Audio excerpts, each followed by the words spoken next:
இஸ்லாமிய மார்க்க தெளிவுகளை பெற்றுக் கொள்வதற்காக இப்பக்கத்தில் இணைந்து கொள்ளுங்கள்.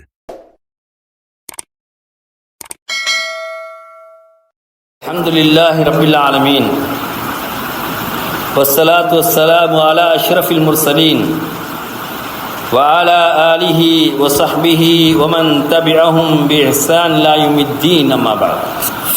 ஒரு மனிதன் இந்த உலகத்திலே வாழக்கூடிய நேரத்திலே இந்த கடனின் பால் தேவைப்படுகிறான்.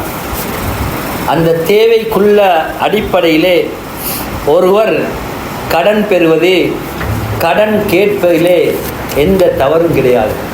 ரசூலுல்லாஹி ஸல்லல்லாஹு அலைஹி வஸல்லம் அவர்கள் சில சந்தர்ப்பங்களிலே ஒரு யூதனிடத்திலே கூட கடன் கேட்டிருக்கின்றார்கள்.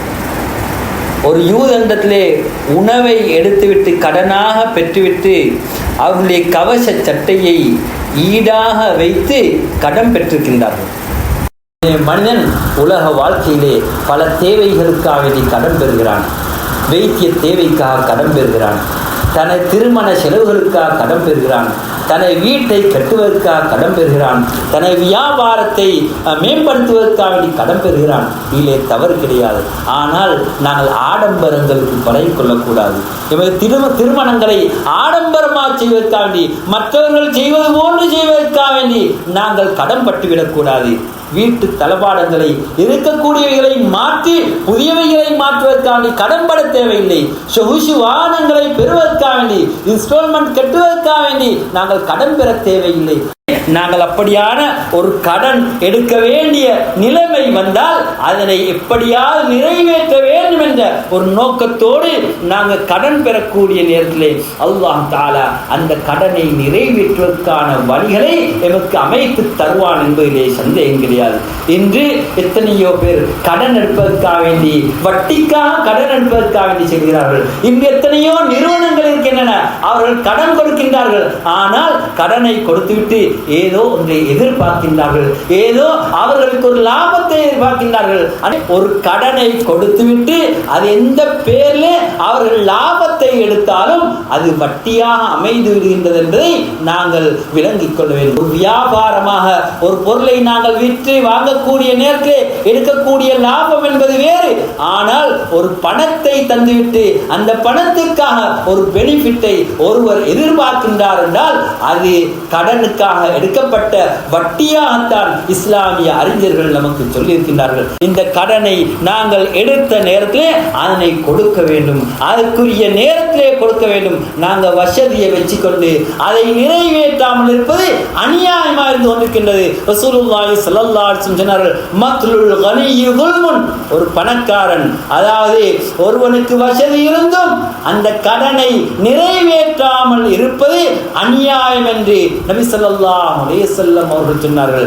யாரெல்லாம் இப்படி வசதியை வைத்துக் கொண்டும் அவனுக்கு கொடுப்பதற்கான வசதி வாய்ப்புகளை வைத்துக் கொண்டும் கடனை நிறைவேற்றாமல் இருக்கின்றார்களோ, லையுல் வாஜிதி யுஹில்லு இர்தஹு வ உகூபது, அவனுடைய மானத்தை அவனுக்கு தண்டிப்பதை அது ஹலாலாக்கும் என்று நபி ஸல்லல்லாஹு அலைஹி வஸல்லம் அவர்கள் சொன்னார்கள். கடனை நிறைவேற்றுவது கடமை என்பது போல அந்த கடனை உரிய நேரத்துக்கு நாங்கள் நிறைவேற்ற வேண்டும். அல்லாஹ் தஆலா அல் குர்ஆனிலே சொல்கிறான், இன்னல்லாஹ யஅமுருக்கும் அன் துஅத்துல் அமானாத்தி இலா அஹ்லிஹா.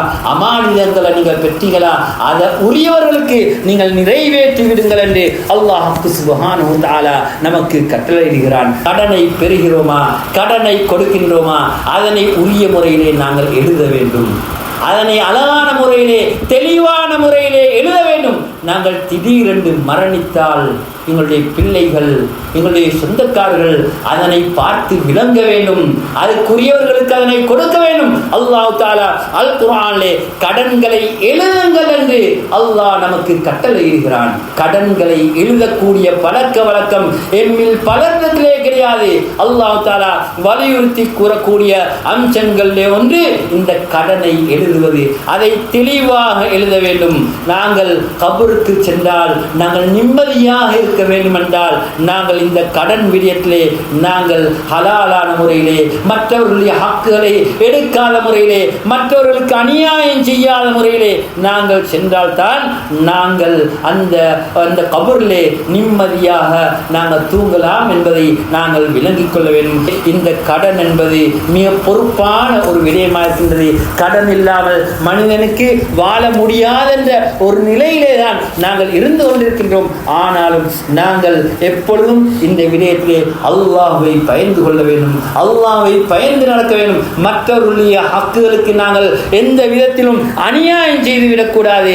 நாங்கள் அநியாயம் செய்த நிலையிலே மரணித்தால் எங்களுடைய நிலைமை கவலைக்கிடமான நிலைமையாக மாறிவிடும். எனவே அல்லாஹ் சுப்ஹானஹு வ தஆலா நம் அனைவருடைய வாழ்க்கையையும் சிறந்த வாழ்க்கையாக, அல்லாஹ்வுக்கு பொருத்தமான வாழ்க்கையாக, அல்லாஹ்வுடைய கட்டளைகளை மதித்து வாழக்கூடிய வாழ்க்கையாக நம் அனைவருடைய வாழ்க்கையும் அமைத்து தருவானாக.